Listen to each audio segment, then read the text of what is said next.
கொள்ளி அப்படின்னா நெருப்பு. இருதலை கொள்ளி அப்படின்னா ஒரு கம்புல 2 பக்கமும் நெருப்பு எரியறதைத்தான் இருதலை கொள்ளி அப்படின்னு சொல்லுவாங்க. இப்படி 2 பக்கமும் நெருப்பு எரியிற கம்புக்கு நடுவுல ஒரு எறும்பு மாட்டிக்கிச்சுன்னா எப்படி இருக்கும்? அது மாதிரி நான் மாட்டிக்கிட்டேன் அப்படின்னு சொல்றாரு. இப்படி 2 பக்கமும் எரியிற கம்புக்கு இடையில எறும்பு மாட்டிக்கிட்டா என்ன பண்ணும்? இந்த பக்கமும் அந்த பக்கமும் மாறி மாறி மாறி ஓடும். கடைசில வெப்பம் தாங்காம ஒண்ணு இறந்துரும், இல்லாட்டி தரையில விழுந்து கூட தப்பிக்க வாய்ப்பு இருக்கு. ஆனா இதே மூங்கில் கம்பா இருந்தா என்ன ஆகும்? ஒரு மூங்கில் கம்புக்குள்ள வெற்றிடம் இருக்கும். அதுல ஒரு எறும்பு மாட்டிக்கிச்சுன்னா என்ன ஆகும்? 2 பக்கமும் நெருப்பு எரியும். அப்படிங்கும்போது அது தரையில விழுந்து கூட தப்பிக்கிறதுக்கு வாய்ப்பே இல்லை. நெருப்புலயே அழிஞ்சு போறதை தவிர வேற வழியும் இல்லை.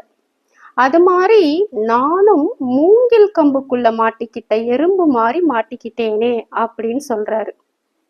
இந்த கம்புல ஒரு பக்கம் இருக்கிற தீய ஐம்புலன் ஆசை அப்படின்னு சொல்றாரு. அதாவது ஐம்புலன் ஆசைகள் என்ற தீ ஒரு பக்கமும், அந்த கம்போட இன்னொரு பக்கத்துல இறைவன் திருப்பெருந்துறையில என்னை ஆட்கொண்டுட்டு என்னை விட்டுட்டு போயிட்டாரே அப்படிங்கிற துன்பமும், இதுக்கு இடையில மாட்டிக்கிட்ட எறும்பு மாதிரி நான் மாட்டிட்டு இருக்கேனே இறைவா, இந்த துன்பத்தால நான் ரொம்ப கஷ்டப்படுறேன், என்ன கைவிட்டுடாதே அப்படின்னு மாணிக்கவாசகர் இந்த நீத்தல் விண்ணப்பம் பாடல்ல பாடியிருப்பாரு. இருதலை கொள்ளியின் உள்ளெரும்பு ஒத்து நினைப்பிரிந்த விரிதழையேனே விடுதி கண்டாய் அப்படின்னு பாடியிருப்பாரு.